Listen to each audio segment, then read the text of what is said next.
Hi viewers, ഞാനിപ്പോൾ കുറേ ദിവസമായി വീഡിയോ ഒന്നും ചെയ്യാറില്ല. സത്യം പറഞ്ഞാൽ എനിക്കതിന് ഇപ്പോൾ സമയമില്ല എന്നാണ് അർത്ഥം. കാരണം കുട്ടികൾ സ്കൂളിൽ പോയിട്ട് വരണതും അതെല്ലാം കറക്റ്റായിട്ടുണ്ട് നേരം. പിന്നെ ഇവിടെ എന്താ വെച്ചെങ്കിൽ കുറച്ച് മഴയൊക്കെ പെയ്യുന്നാൽ എനിക്ക് ഒരു വീഡിയോ എല്ലാം ചെയ്യാനേ പറ്റുന്നില്ല.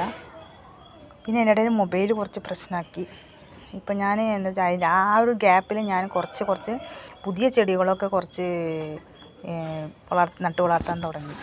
ഇപ്പോൾ ഇതെന്താണെന്ന് വെച്ചിട്ടുണ്ടെങ്കിൽ ഇപ്പോൾ യൂട്യൂബിലൊക്കെ കാണുമ്പോൾ എനിക്ക് നിറയെ ചെടി വെക്കണം വളർത്തണം എന്നൊക്കെ ഉണ്ട്. പക്ഷേ അതിനുള്ളൊരു സജ്ജീകരണം നമുക്ക് ഇല്ലാത്തതുകൊണ്ടാണ് കുറച്ചായി ഡെവലപ്പ് ചെയ്യാമെന്ന് വിചാരിച്ചിരിക്കുകയാണ്. ഇപ്പം ഞാൻ പുതിയത് വളർത്തിയത് സ്നേക്ക് പ്ലാന്റാണ്. സ്നേക്ക് പ്ലാന്റ് എന്ന് പറയും ഇവിടെ, ഞങ്ങൾ കോയമ്പത്തൂരാണിത്. അങ്ങനത്തെ അതിൻ്റെ 2 ടൈപ്പ് വെച്ചിട്ടുണ്ട്. ഇതാ പിന്നെ ഒരു മൈലാഞ്ചി, പിന്നെ ഇത് ഞാൻ നാട്ടിൽ നിന്ന് കൊണ്ടുവന്ന ആടലോടകം എന്ന് അറിയില്ലേ നമ്മുടെ നാട്ടിൽ, അത് അങ്ങനത്തെ കുറച്ച് ചെടികളൊക്കെ വെച്ചിട്ടുണ്ട്. പിന്നെ ഞാനിവിടെ കാണിക്കാൻ പോണത് ഞങ്ങളെ വീട്ടിൽ ഞങ്ങൾ വളർത്തിയിട്ടുള്ള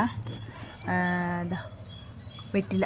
നല്ല പന്തലിട്ടിട്ടുണ്ട് വെറ്റില. അങ്ങനെ മേലേക്ക് അങ്ങനെ പിടിച്ചിട്ട് നന്നായിട്ട് നിൽക്കുന്നുണ്ട്. കണ്ടില്ലേ? കാണുന്നുണ്ടെന്ന് വിചാരിക്കുന്നു. ഇത് ഞാൻ നാട്ടിൽ നിന്ന് കൊണ്ടുവന്ന നാടൻ ചെമ്പരത്തിയാണ്. ഇത് ഞാൻ ഇപ്പോൾ വെച്ചിട്ടേ ഉള്ളൂ. മഴ പെയ്തുകൊണ്ട് ഇവർ കണ്ടില്ലേ, നിങ്ങൾക്ക് നനവ് കാണാണ്ടാവും. വെള്ളത്തിൻ്റെ നനവ് മഴ പെയ്തുകൊണ്ടിരിക്കുകയാണ്.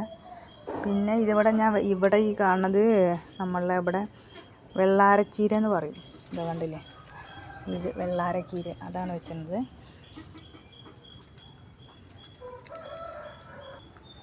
ഇപ്പോൾ നിങ്ങൾക്ക് കാണാൻ പറ്റുമെന്ന് വിചാരിക്കുന്നു. അത് കറ്റാർവാഴ, വീടിൻ്റെ മുന്നിൽ കറ്റാർവാഴ വെച്ചിട്ടുണ്ട്. അതിൽ പൂവൊക്കെ വന്നിരുന്നു. നീളത്തിൽ കാണുന്നുണ്ടല്ലേ നിങ്ങൾ, പൂവൊക്കെ വന്നിരുന്നു കറ്റാർവാഴ. ഇത് കണ്ടില്ലേ, ഇതിപ്പോൾ വന്നിട്ടേ ഉള്ളൂ. ശംഖുപുഷ്പമാണിത്.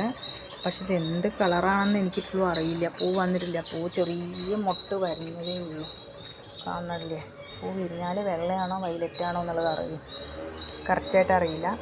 ഇത് ജമന്തി, ഇത് വെള്ള ജമന്തി. ഇത് കാണില്ല, ഇത് വഴുതനങ്ങയുടെ ചെടിയാണ്. നീല കളറിൽ ചെറിയ വഴുതനങ്ങ, നമ്മൾ വഴുതനങ്ങയുടെ ചെടി. പിന്നെ ഇത് തുളസി അങ്ങനെയൊക്കെ വെച്ചിട്ടുണ്ട്. ഇത് കണ്ടില്ലേ, ഇത് നമ്മൾ നാട്ടിൽ നിന്ന് കൊടുത്ത ചീനമുളകിൻ്റെ ചെടിയാണ്. പിന്നെ ഇത് നിത്യകല്യാണി, ഇത് റോസ്. പിന്നെ അങ്ങനെ ഞാൻ ചെറിയ ചെടികളൊക്കെ വെച്ചിട്ടുണ്ട്. റോസ്, ഇത് ഓരോ ക്രോട്ടൺസ്. ഇതുണ്ടോ, മഞ്ഞ കളറ് ജമന്തി. ഈ കാണുന്ന ജമന്തി, ഇതൊരു ജമന്തിയാണ്. ഇത് തേൻ കളറിലുള്ള ഒരു സൈസ് ജമന്തിയാണ്. അപ്പോൾ വെച്ചിട്ടേ ഉള്ളൂ. ഇത് കണ്ടില്ലേ, ഇത് നമ്മളെ നാട്ടിലുണ്ടാകുന്ന ആഫ്രിക്കൻ ചീര.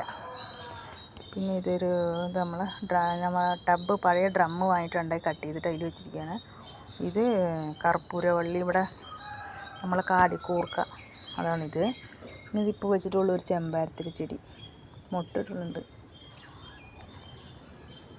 ഇത് കണ്ടില്ലേ, മുരിങ്ങയുടെ വിത്ത് വിട്ട് വളർത്തിയതാണ്. മുരിങ്ങ വളർന്നേ ഉള്ളൂ. ഇത് മുളക്, കണ്ടില്ലേ, കാണുന്നെന്ന് വിചാരിക്കുന്നു. ഇത് മുരിങ്ങമരമാണ്. ഇതിപ്പോൾ വെട്ടി വിട്ടത് തുളുത്ത് വരണേ ഉള്ളൂ. ഇത് ചീനമുളകിൻ്റെ വിത്തിട്ട് ചീനമുളകിൻ്റെ തെയ്യ്. തുളസി. ഇതൊക്കെ നന്നായിട്ട് ചെയ്യണമെന്നുണ്ടെങ്കിൽ നിറയെ പോട്ടൊക്കെ വാങ്ങി നല്ല നേരെ വെച്ചിട്ട് ഞാൻ പിന്നെ നല്ലൊരു വീഡിയോ ഇടണ്ട്. ഇപ്പോൾ ഇത് ചെറിയൊരു വീഡിയോ ആണ്. ഈ വീഡിയോ എല്ലാവരും കാണണം, സബ്സ്ക്രൈബ് ചെയ്യണം, ലൈക്ക് ചെയ്യണം, കമൻറ്റ് ചെയ്യണം. Thank you.